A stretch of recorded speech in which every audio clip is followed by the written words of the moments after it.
Hi everybody, welcome to another makeover. I was absolutely sure that I couldn't be able to post this video because by accident I deleted a half of my footages. But thanks God I was able to recover the most of them, so here we go. I saved this dresser from going to the landfill, and at first sight I thought that was a solid wood, but no. The top and the sides were particle boards glued to the wooden frame. But the drawers were solid, so I started with removing the hardware and giving them a good clean. I used the TSP degreaser, and like I said, I recovered the most of my footages, but not all of them. And one of them where I rinsed the TSP with water, because I was going to paint the bigger drawers, and it's very important to rinse your TSP. The same with the top, I cleaned it first with TSP, and then I rinsed it with some water. And at the beginning of the video, you might have seen the scratches on the top I showed. So here how they looked after water being on the top for like 30 seconds. So the particle board soaked some water through the scratches and the water made it swell. This is a very important discovery, and later on I'll tell you why. Meanwhile, I let the top dry and I started sanding the drawers. I sanded the middle drawers to bare wood, and I did the same thing to the handles for the bigger drawers. And here's the missing footage here. I took off the base and the legs and I sanded them also. And then I scuffed the bigger drawers and the body of the dresser. You can see that some swollen parts I sanded smooth and exposed some particle board. To make my surface smooth and even, I applied some shellac. I left shellac to dry, and meanwhile I applied my water-based Kills primer to the drawers. I applied 2 coats of primer, lightly sanding between coats.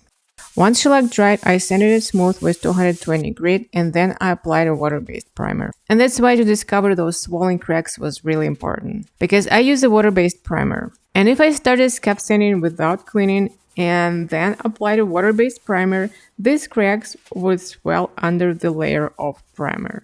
And I would have to start over again, resand the top, apply shellac, and then apply water-based primer. While primer was drying, I mixed the paint. I had 2 shades of beigey color, and I mixed it with a light green color to get a beigey grayish color, if that makes any sense. When I was happy with the paint color, I made the paint wash out of it. I didn't measure the ratio, I just eyeballed it. And then I applied the paint wash to my middle drawers, to the handles, and there's some missing footages, me applying it to the legs and to the base.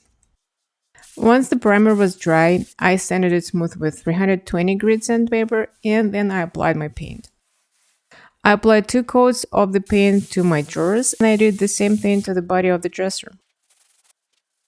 I wasn't really happy with the color of my bare wood drawers, so I decided to apply some bare water-based stain. I applied a really thin layer and I wiped it off right away just to change the shade of the wood, and did the same thing to the handles and the legs. And here I feel like I gotta explain a bit because sorry, I'm missing footage again. The first coat of my poly I applied like really thin, and I worked it into the wood grain with a piece of foam. And the reason why I did that, because after the paint wash, the surface was a little bit grainy and I didn't want to sand off my paint wash. That's why I applied the top coat, then I sanded it, and then I applied the second coat of the polyurethane.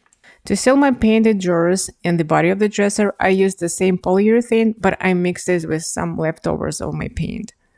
I applied it with the foam brush and then I smoothed it out with my roller. This application method gives me a really smooth finish, almost like I applied it with the spray gun. The last few steps are to attach the hardware, to put back the base and the legs, and we're done here. For a smoother sliding, I applied some WD-40 to the metal glides. And before I show you the after, I would like to ask you something. Could you please share in the comments how you would refinish this dresser? What would you do? Just wondering. And here is my after. Thank you so much for watching and see you next video.